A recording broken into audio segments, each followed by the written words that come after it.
us is when the Israelites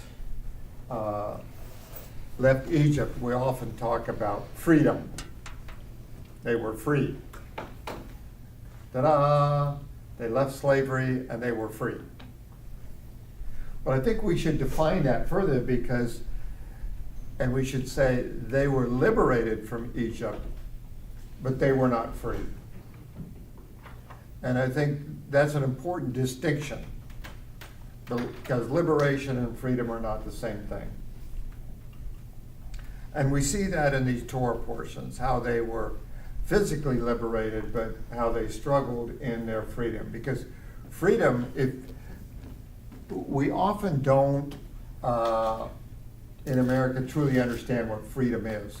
We've grown up in freedom and we're used to freedom, being free. But if you take someone who's come from something like Russia, where they don't have freedom, you will understand a different perspective of what freedom means. And so I've just kind of grown up with the idea, but as I've thought more about it, understanding the responsibility, the freedom, the obligations and the requirements, and what freedom actually is. But we see that, so we see liberation versus freedom. We also see obedience versus disobedience. And what I want to do is kind of frame this Torah portion within the bigger picture, the context of what's going on. And of course, I always do that when I teach these Torah classes. I like the big picture, and I like to show that big picture because it helps frame the Torah portion. And if we look quickly, we're going to do a little review.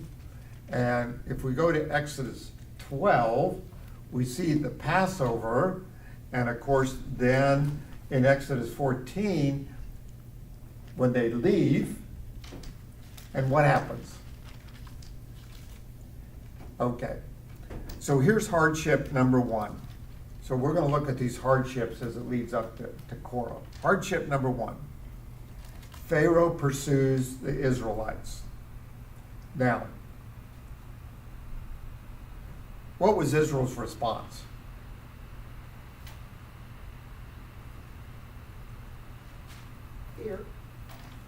Fear.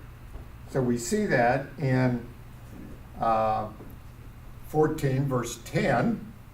As Pharaoh approached, the people of Israel looked up and panicked when they saw the Egyptians taking them. They cried out to the Lord. So we see a hardship. We see Israel's response. Then we see Moses' intercession in 13. But Moses told the people, don't be afraid.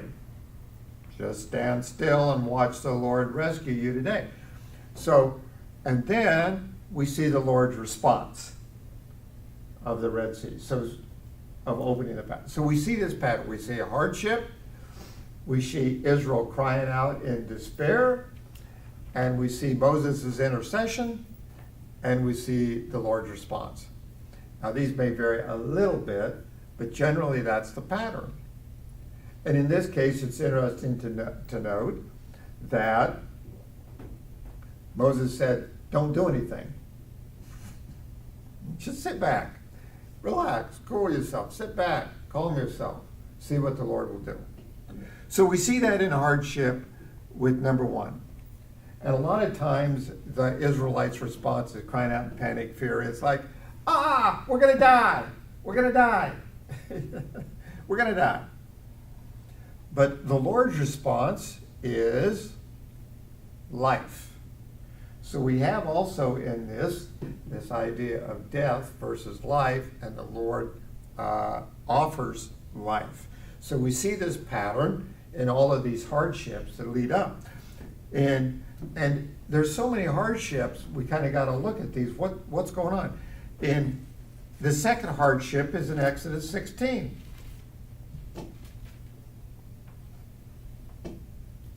And it says, no food.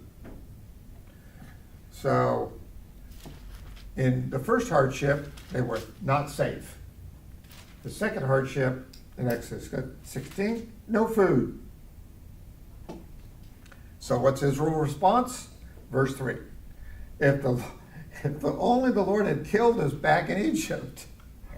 There we sat around with pots filled with meat and ate all the bread we wanted. But now you brought us out into the wilderness to starve us all to death. I mean, talk about it. How negative can you get? The lowest of the low, you know. And what a contrast that they're doing this. Oh, how great it was. Pollyanna, rose-colored glasses. Or, look how great Egypt was, you know. There we had meat, we had life. But they were deluded. They did not have life in Egypt. They were bound, they were slaves, and they had flipped the script from death to life, that we're dead in Egypt and we're going to life. They flipped it. And they said, oh, we had life there and now we're dead. So we see that in all of these hardships, this lack of understanding their freedom and what reality was and what God was bringing them to. They still had a slave mentality. We look at Exodus 17, water from the rock. Okay. So,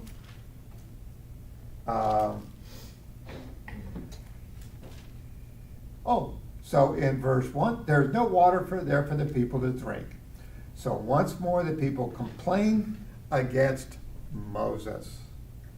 It wasn't complaining against God this time, it was against Moses, our leader. So they had someone physical to blame, right? Give us water to drink. And here again, what was Moses' response? No water. So we see no safety, no food, no water, and Israel's response, they complained, we're going to die. Moses, once again, intercedes for them in verse 6. So, strike the rock, and water will come out. So the Lord told Moses to do this. So the Lord's response was to provide them with the water and the life. I don't suppose it ever came to their mind that they could just, instead of complaining, they could just ask the Lord, okay, what are we going to do about this, instead of complaining. So we see these three hardships after they get from Egypt and before they come to Mount Sinai. And here again, the pattern is all the same. I have a weird question. Weird? Oh, well, what? It's weird. Well, I think it's That's weird. weird. So contextually, You want to speak up so that Okay, maybe sorry. they can hear. you said that why didn't the people just think to pray and do that? Did they actually have a prayerful individual relationship, or was it like Catholicism, however you say it properly, and you go through the priest, everything? How did it work for the Jewish people then? Well, the understanding the relationship the Jewish people had with the Lord and understanding, right? Yeah. And we don't fully know. There are some things that we kind of assume, but we do know that most of the promises in the Torah were given to the people as a whole, and so their individual relationship would have been through the community rather than like we have today, an individual relationship with the Lord. And so consequently, they would have, their relationship with God would have been through the priest and through Moses, and of course the priesthood wasn't set up then. So a lot of their, I think a lot of their understanding of God was looking at Moses. And of course they knew their history with Abraham, but I think because they were slaves, they probably did not have a good understanding of who God was. But they did get the command for Passover. And so we know there was some understanding and obedience, and that they knew the Lord in a certain way, in a certain perspective. We don't know just exactly how. But I think there's enough understanding there that they could have walked in faith. I think they could have. Because I don't think the Lord had any expectations of them beyond what they were able to do. So you do kind of wonder about that at times, you know, like, well, it's natural to complain. But I think they could have. I would say with the passage you just shared with the water, that final question that Moses asked them in the midst of that is Adonai among us or not? I mean, he asked the people that, like, is he among us or not? Because he's giving you these things, but Yeah. it makes me think with that slave mentality, if they've only known a harsh individual lording over them, I don't think they understand the goodness of God yet, even though he keeps trying to show them. Perhaps this challenge of, is he really good? Because they haven't experienced that. I mean, this is kind of like all these years, and now all of a sudden you get this blast of this good God. But I mean, obviously he keeps saying they don't trust him. And we see this growing understanding as God reveals himself. Mhm. Because now with the water, this was their third hardship, and they saw the Red Sea, they saw the water parted, and they saw the manna and the quail. So they saw these things, and now this is the third hardship that they're experiencing. So you would expect them in a relatively short period of time like this to see the hand of God, to know that God was among them, and to begin this discipleship and this journey in faith. Now what happens is in Exodus 24, they do come and receive the Lord's covenant. So this is a big point at Mount Sinai. And after they do that, we go over to Exodus 32, and we have the golden calf. So here we have hardship, or you could say a challenge, or a test. Oh boy.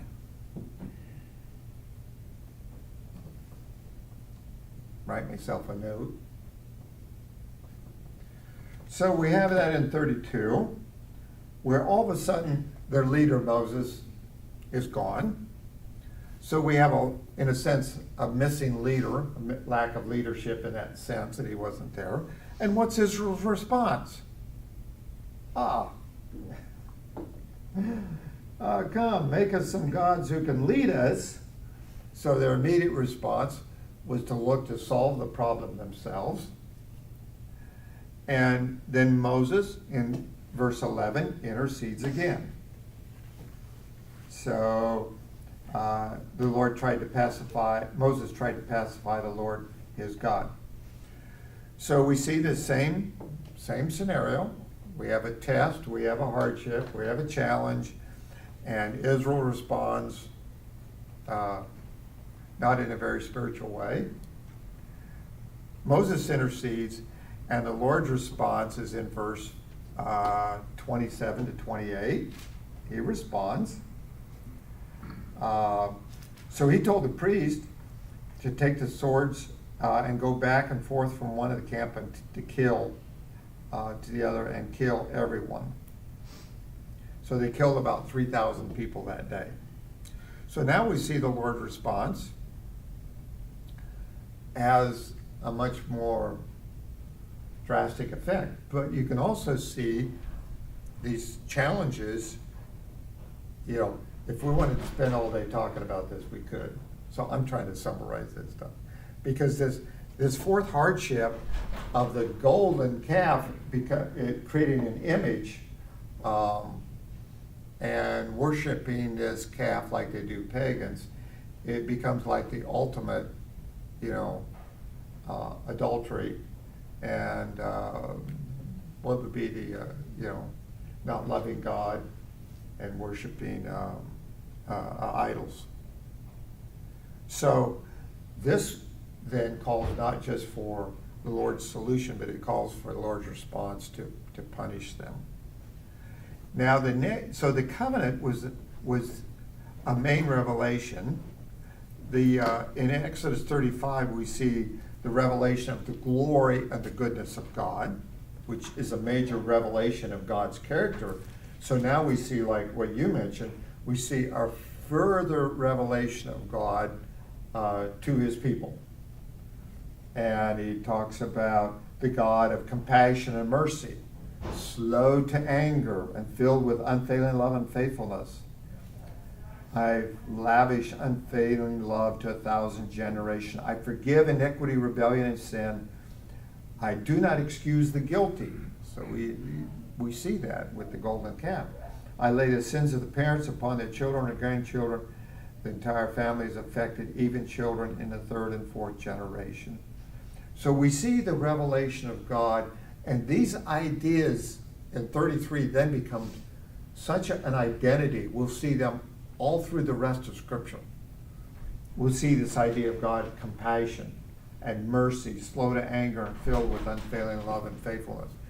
These then become that character of God that we'll see on down through the King, the Psalms, the David, and the prophets. We'll see this, and all the prophets will see these terms used over and over again. So then the third major revelation of God is in Exodus 40, where the temple is completed, and in 40:32, when the temple is completed, the glory of the Lord filled the temple. So this here, as a little side note, I believe the covenant started in Exodus chapter 12, and it was fully consummated and fulfilled in Exodus chapter 40. So I look at these covenants more as a process rather than a one-time event at Mount Sinai. It's like a marriage covenant, where you've got the courtship and the contract probably between the fathers, the courtship, the engagement, and the consummation of the marriage. So we see that in Exodus 40, where the Lord had brought them out of Egypt, and now the covenant with the presence of God, the indwelling presence of God in Exodus 40, God is in their midst in a very real way in the tabernacle. Now, 1 year later, Numbers 9.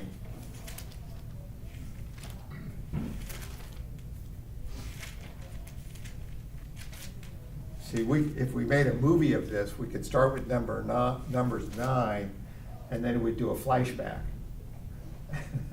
And we'd cover this. So what we're doing is a flashback here, getting up to our Numbers 16. Now, in Numbers 9, this is the second Passover. So a year after Israel's departure from Egypt, and he says the first month of that year, to celebrate the Passover at the prescribed time. So now we're a year after that Exodus. We're at Mount Sinai, and they're going to celebrate the first Passover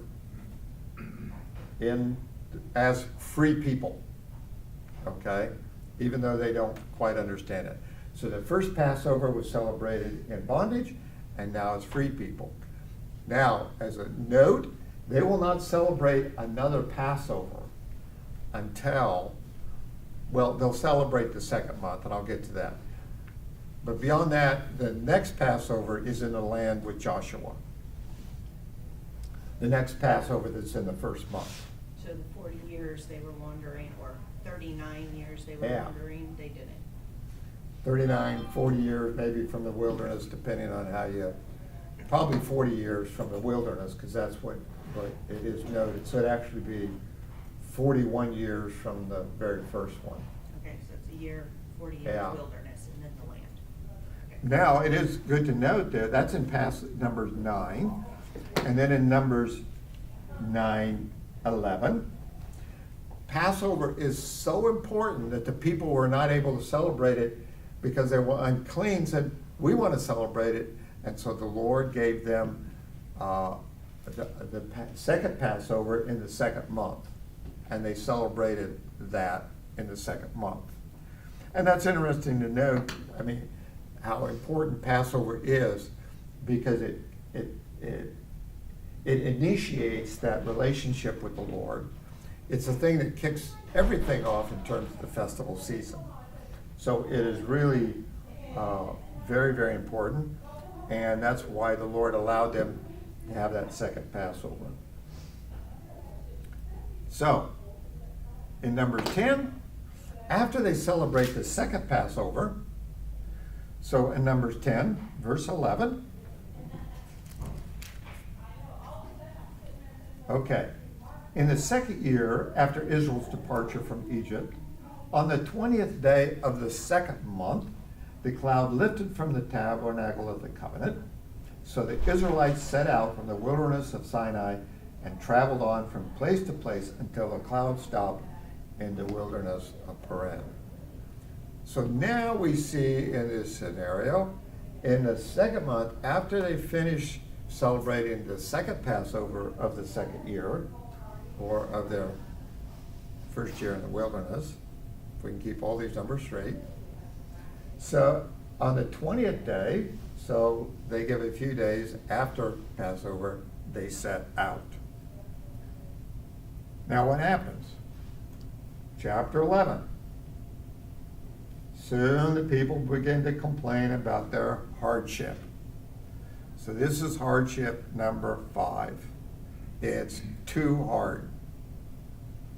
So here we see all these complaints between we're not safe, there's no food, no water, no leaders, and oh, it's too hard. So they're complaining. And the Lord heard everything they said. Now here in this case, the Lord's anger blazed against them, and he sent fire to rage among them and destroyed some of the people in the outskirts of the camp. So here, after all he had done, and after they celebrated the second Passover, then they're complaining again. And boom. So before Moses gets a chance to intercede, the Lord sends fire and kills some of them. Now, in verse 5, it said, then the foreign rabble who were traveling with the Israelites began to crave the good things of Egypt.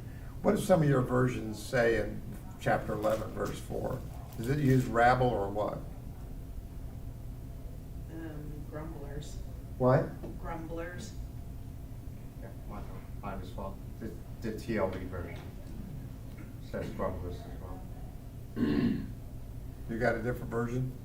No, I had some notes from someone, probably someone that wrote a commentary on Acts 15, that said it was a mixed multitude, probably non-Jews. Yes. And that's an interesting study. The CSB is riffraff. Riffraff.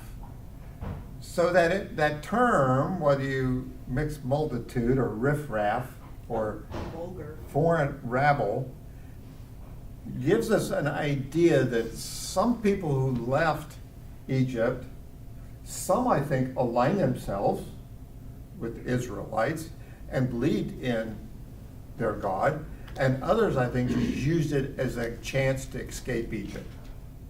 Hey, we can go with these guys, we can get out of here.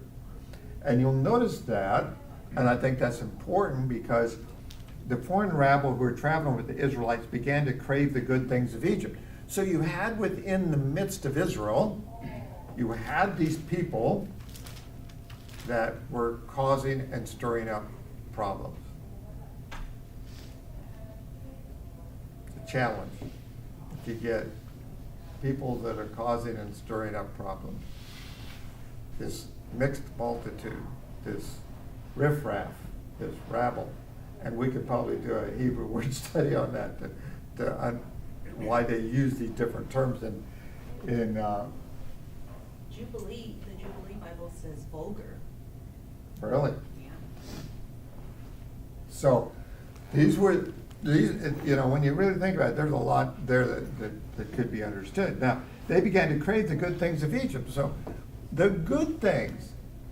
Now, whether these were also had been slaves, or were just, if they were foreigners, they most likely would not have been Egyptians.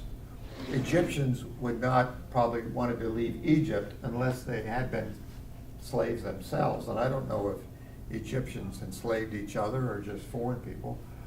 I think a lot of them would have been other foreigners, non-Egyptians, that would have also been possibly enslaved in Egypt. And so they left with Israel, and now they complain. They complain about it being too hard, and so the Lord sends fire. And then in verse 2, then the people screamed to Moses for help, and when he prayed to God, the fire stopped. So here we see a little bit of the reverse of this pattern of the hardship, Israel's response, Moses' intercession, and the Lord's response. So now we see this hardship, and we see Israel's response, and in response to that, the Lord gets boom. And now Moses intercedes for the Lord to stop the punishment. So in this hardship number 5, we see a little bit different pattern, but we still see the same essence of it, of Israel's response and the Lord's response and Moses' response. And here again, Moses has to intercede for the people. Now, hardship number 6. Are you guys beginning to get the story here? Or beginning to understand and go, whoa! And I know you've read it, you've seen this all before because it continues, but if we look at it all at one time. So we turn now in verse 4, chapter 11, verse 4. Then the foreign rabble who were traveling with them, okay, this is number 6. Okay, so we did the too hard in verse 11. Now in verse 4, we get the no meat. Okay? And the people of Israel also began to complain. So, there's no meat. Oh, for some meat. They exclaim. We want meat. So, they complain. And what was the Lord's response? We go way down to verse 18.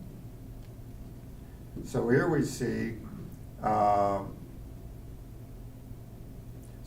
all that through the Lord is talking about his relationship with Israel and how he's going to handle this, And then in verse 18, purify yourselves for tomorrow, you will have meat to eat. You were whining, and the Lord heard you when you cried, oh, for some meat.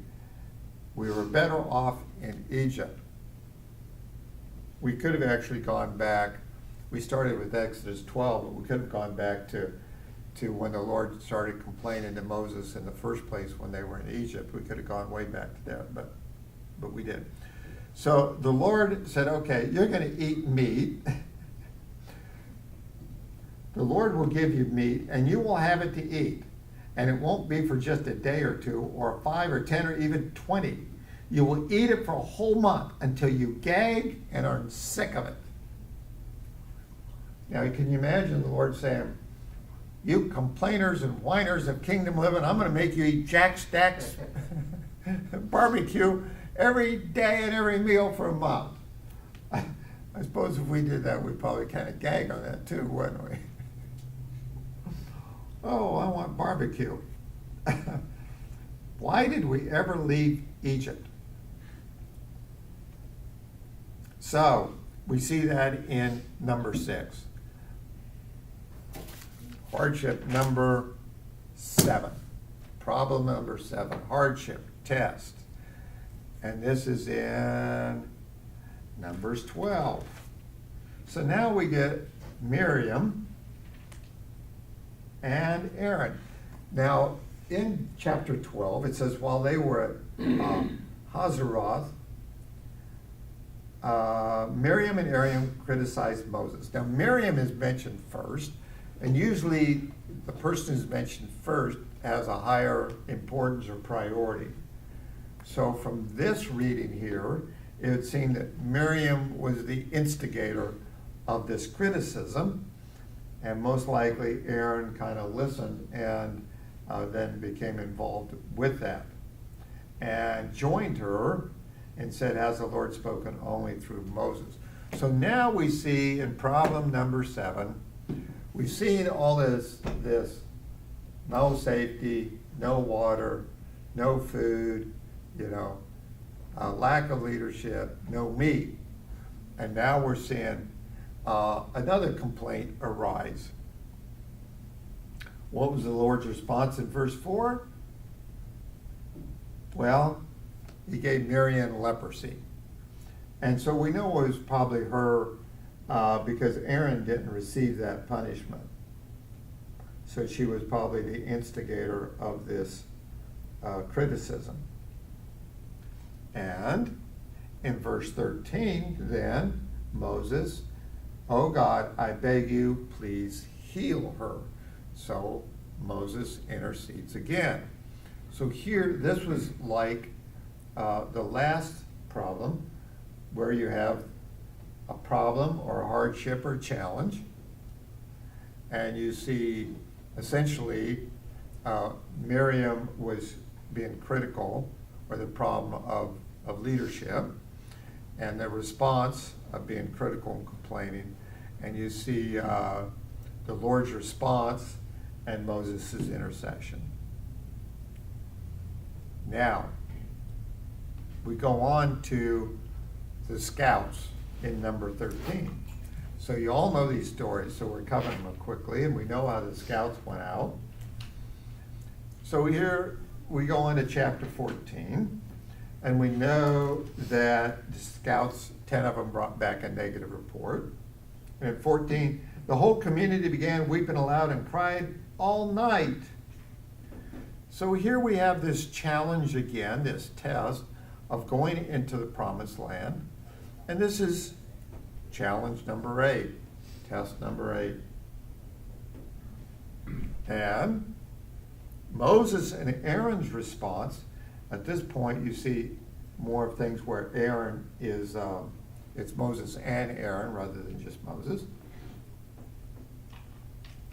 So we see that their response in 5-9, 14, chapter 14, 5.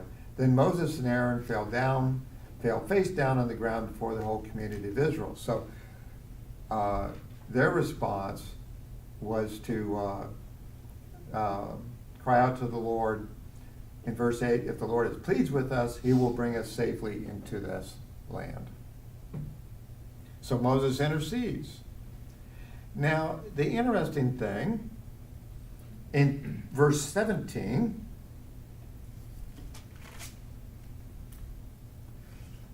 please, Lord, prove that your power is as great as you have claimed.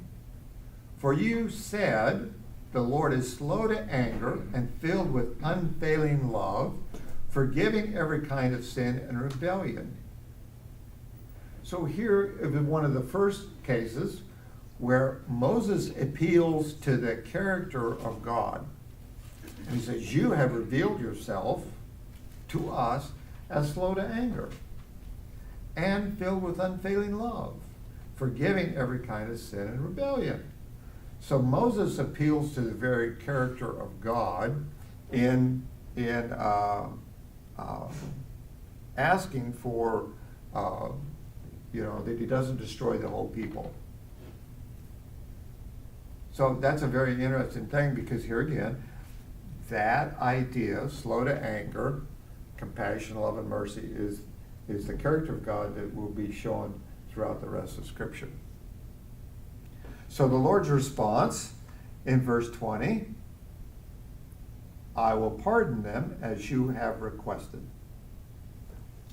Okay. So the Lord responds. Now here again, we can see all these themes that we've talked about, like death and life. You can talk about disobedience and obedience. You can talk about all these different terms. You can talk about covenant in here. So that's why we could talk about these different aspects in relationship to all this covenant relationship between God and Israel. We could talk about that all day. Now we come down to number 9. Numbers 16. Korah's rebellion. Now here Korah, and not just Miriam or just some couple people, 250 other leaders. Okay, verse 2, they incited a rebellion against Moses along with 250 other leaders of the community. Well, that's quite a group, 250. Okay, where are you getting leaders? The TLV says, just says men. How do we know they're the leaders? Yeah, the leaders are probably 250 other men. You know, the tribal leaders would generally be, but you don't know exactly who these 250 were. Okay, so. This TOV says men of renown who had been appointed to the council. Yeah, So they were leaders of some kind. Which verse? 16:2. well, I don't know if there's if you get like 20 from each tribe, or how they were selected, or what they were done, but they were, yes, they were prominent members of the council of the assembly. So, and I don't know how many prominent members they were. Were there 1,000, 500, or did Korah get all of them to talk against Moses? They united against Moses and Aaron and said, "You have gone too far." So now here again we see the switch where it's Moses and Aaron in the last few chapters. It's both of them as part of this leadership, mainly from the time of Mount Sinai, where now Aaron and the covenant, Aaron becomes a part of this leadership team. You've gone too far. The whole community of Israel has been set apart by the Lord, and He is with all of us, which is true. What right do you have to act as though you are greater than the rest of the Lord's people? So now their challenge is Moses' calling and his authority. I don't quite understand how they thought government worked. I mean, should they all take a vote between the 250? Is that we have a plurality of 9 elders here. Could you imagine a plurality of 250 leaders all trying to make a decision? That would be fun. Maybe you call that Congress. That's a congregational vote model, and there's a number of churches, denominations that use that model. You could do that. If they were all involved, it could be quite a long discussion. If you had half a dozen or a dozen that were kind of leading the other 250, and you had different groups, it might not take too long. But so I don't know. I don't know how they would have this council or assembly would have functioned exactly. Now, what was Moses' response in verse 4?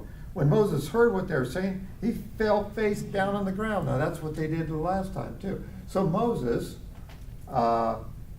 he said to Korah as follows, "Tomorrow morning the Lord will show us who belongs to Him." So Moses isn't afraid. Hey, it's either you or me.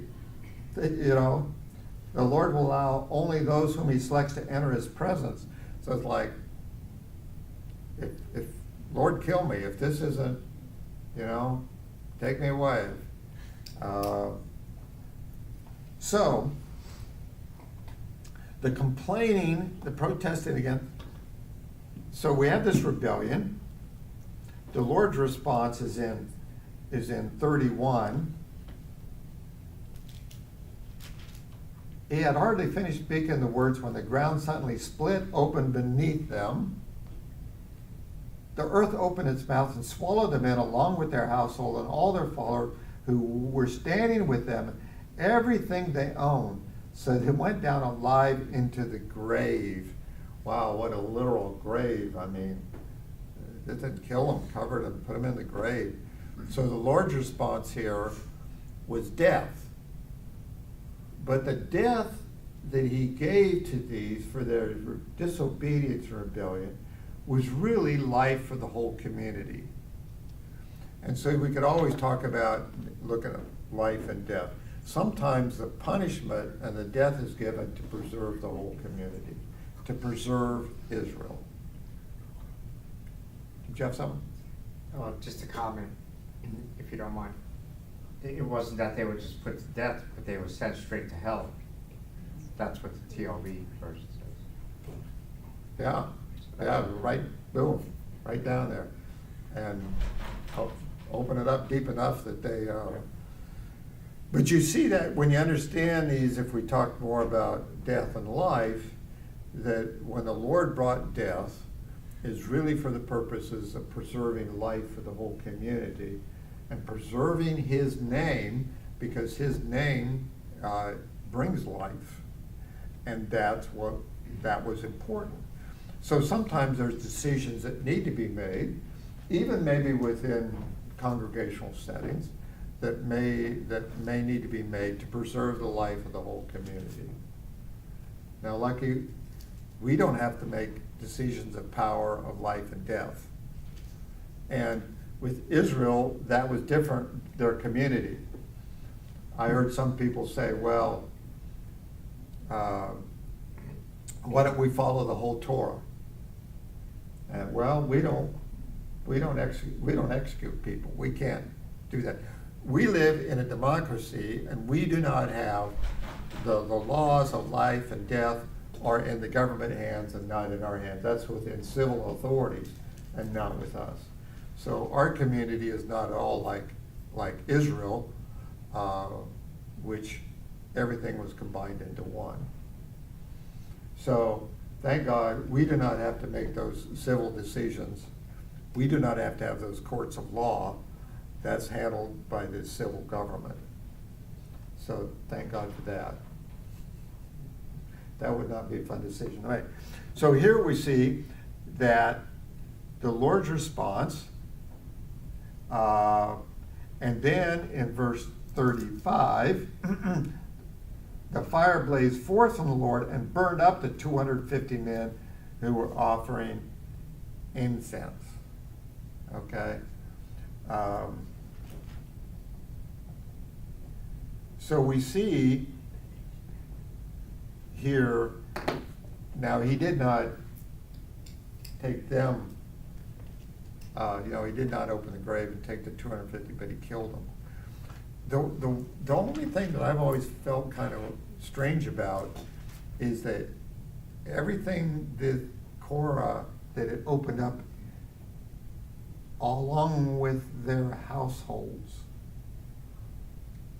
I always felt bad about that. That make you feel funny?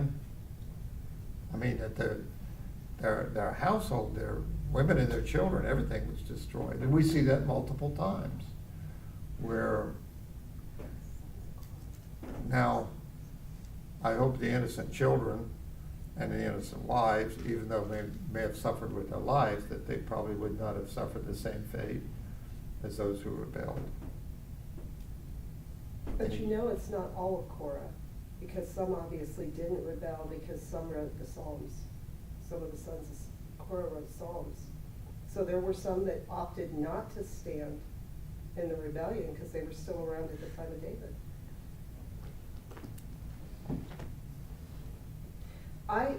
The 250 that got burned up, it takes you right back to Aaron's two sons who offered strange incense, and the Lord consumed them. Now we got 250 offering incense that are not authorized to do it, but they think they're holy and they should be able to do it, just like Aaron's first two sons did, and they're consumed. So we're seeing, it's like that whole thread, if you go back to Leviticus, what happened to Aaron's sons is now happening to the 250 that they have a right to go in there and do that. So it's once again showing that the Lord is saying, I appoint who gets to do this. And just because you think you can, doesn't mean you should, and there's a consequence. Now, how does that compare then? We see this fire of the Lord that burned these 250. What would you say if you related that to the fire at Pentecost? Or the fire at Mount Sinai?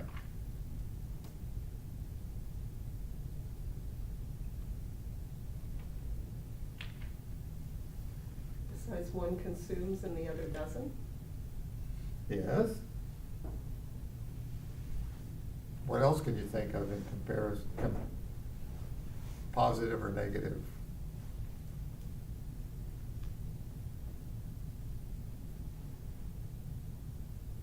It's the glory, it's all the glory of the Lord. It uses the term the glory of the Lord in all those situations. Yes. Because we can relate it to the words obedience and disobedience. How does that fire relate to disobedience, and in this case, rebellion, disobedience, rebellion, and the fire consumed, and in obedience. And we see that at Pentecost, they were worshiping the Lord. They were entering into and praising Him instead of against His will and purposes. So the fire can be both a symbolism of punishment and a symbolism of joy, of blessing, of fullness, of entering fully into the covenant relationship with the Lord. So it can be one or the other.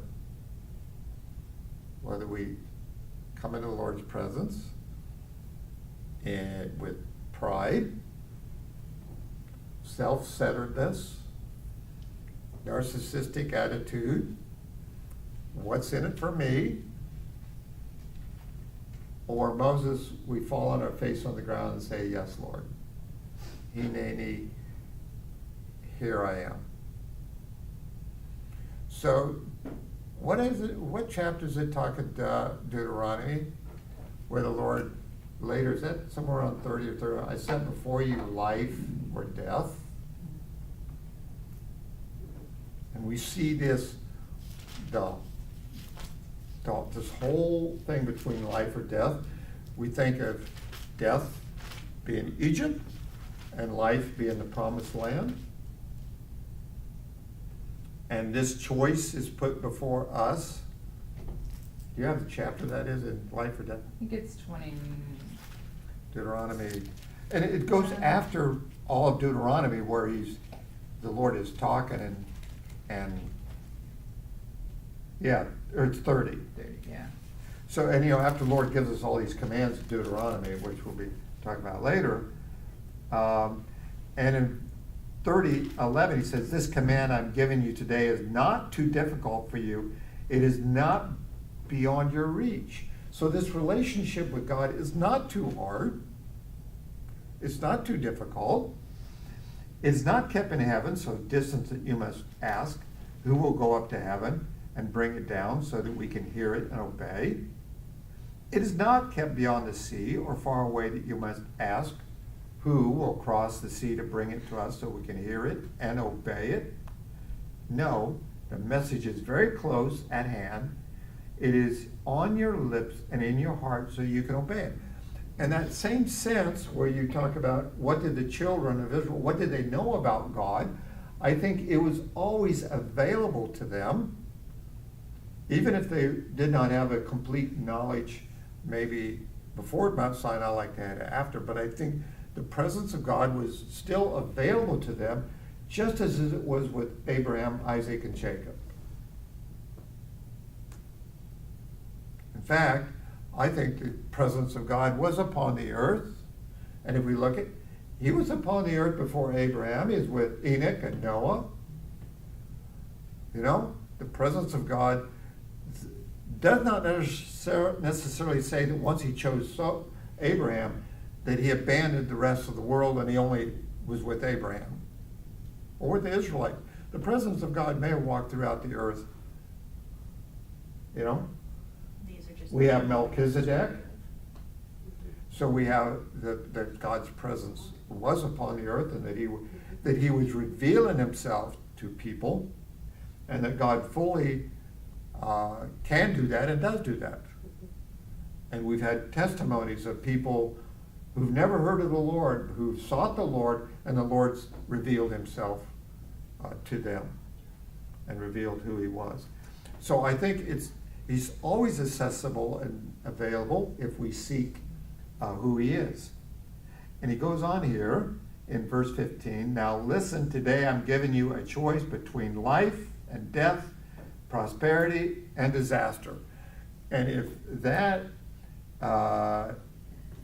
all these things,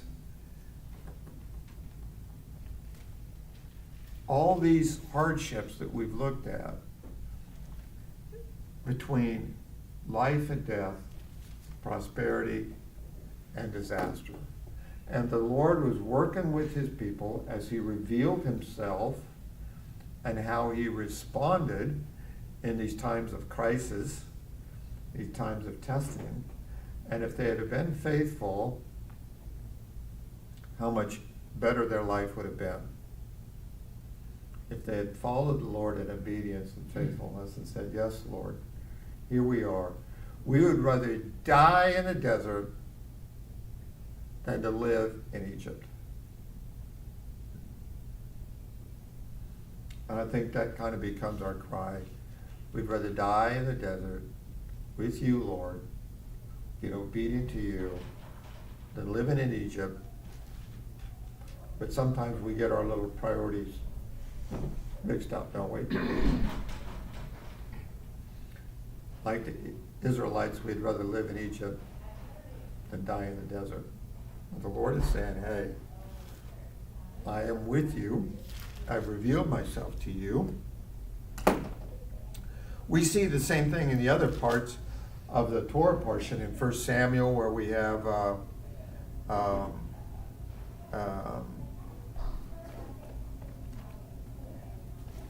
what is that one? 1 Samuel 11.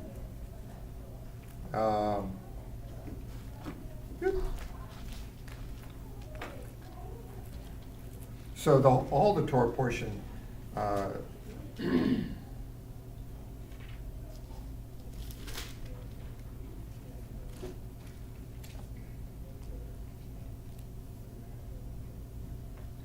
talks about Samuel. He gives them an idea.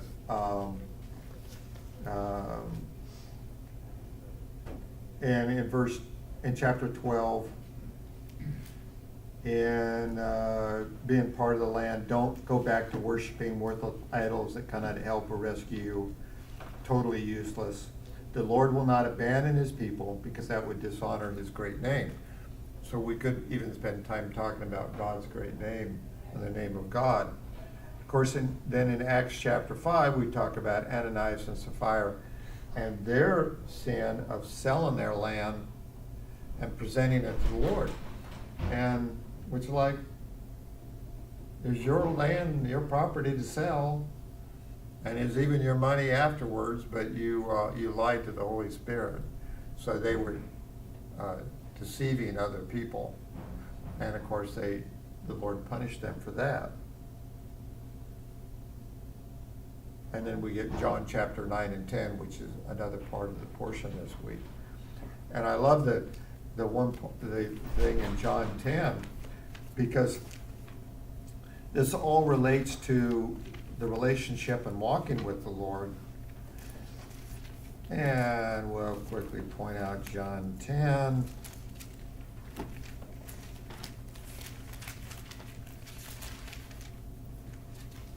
Okay. And this is the Good Shepherd and the sheep. And I like verse 3, the gatekeeper opens the gate for him. The sheep recognize his voice and come to him. Now, Ray Vanderlaan did the videos that the world may know with Focus on the Family. And one of this, he's talking about that he actually went out and spent some time with Bedouins. And he went out, and the father sent him out with their like 12-year-old daughter, and the younger daughter, I think, was 9. So he's out alone with his 9 and 12-year-old with the family sheep. Like, okay, this is different. So he's out camping and taking the sheep, and he's out there for days away from the family. And of course, the family would trust this 12-year-old and a 9-year-old so with the sheep, and they're out there. And you notice at night, they'd have pens out there, and the different shepherds would bring them at night and put them in this big pen. And Ray's going, well, this is interesting. How are they going to separate all those sheep in the morning? That's going to be really, can they do that? In the morning, the shepherds went their ways and started calling to their sheep, and their sheep followed the shepherd. The sheep knew their shepherd's voice. They did not follow another shepherd. They only knew the voice of their shepherd. And Ray was saying, in fact, they had to start training the sheep to hear the voice of the 9-year-old as well as the 12-year-old, because the 9-year-old would eventually take over from the 12-year-old, and the 12-year-old soon enough, in a few years, would be married off. So they had to train the voice so that they'd know her voice also. But my sheep recognize my voice. And I think that's so powerful because Israel did not recognize the voice of God. They were liberated from Egypt, but they weren't free. They did not fully understand the voice and were committed to that voice of the Lord. But we hear the voice of our shepherd, not the voice of the world. We don't hear the stuff that's going on in the world today. All of this stuff in our culture, that's not who we follow. We don't follow this social justice, voices that are crying out there.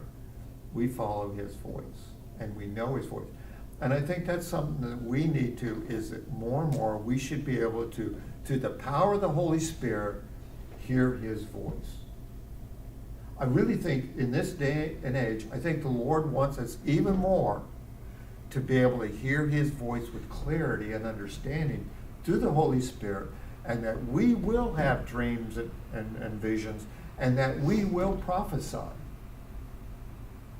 And I think the Lord is moving in that in everybody, that he's enabling his entire people to move in this gifting and calling of the Holy Spirit that we live in today. And I think it's more powerful in all of our lives, more than anything I've ever seen in my whole life. I think this is happening. And so it's something I think we need to seek and understand, to hear his voice. And we were talking about this, we do it in the morning when we get up. We tune our ears. Good morning, Lord, our Father, who art in heaven. We tune our ears to hear his voice, and we walk throughout the day with that sensitivity to the Spirit. And I think that's what the Lord's been speaking to me about. And I think it's for the whole community too, that the Lord wants us to walk, to hear his voice, so that we're not, when these tests and hardships, challenges come, we're not listening to the voice of Egypt. We're not listening to our own selfish voices or narcissistic, but we hear his voice. That's my little concluding sermon, my little concluding drash. The thing about it all that kind of blows my mind is that the Lord was with them for 40 years. By cloud, they could see him. They heard his voice audibly, and they saw as well. And still, they grumbled and everything else. Yes, When they erected the first tabernacle was when the cloud appeared. And from there on out, that's where they followed. When the cloud moved, they followed. When the Lord spoke, they heard. And that's because we know that when they refused to go into the promised land, that was the greatest tragedy of all, because that relationship with God and that culmination of the covenant, this fulfillment of the Abrahamic and the Exodus covenant to take into the promised land was that condition, that gifting of that, the implementation of that was put on hold for 40 years. So they didn't get a life and death, prosperity. Well, they certainly didn't get to enjoy the promised land, did they? So really, being an obedient and hearing his voice, it gives us freedom. It doesn't bind us. It's really, like Yeshua said, my yoke is easy. So it really gives us freedom even though we don't understand it. We are liberated from the bonds of Egypt into the freedom of walking in the love and grace of Messiah Yeshua. Amen and amen. Amen. Well, I'll let everybody go and grab some coffee now. Praise the Lord. You don't have to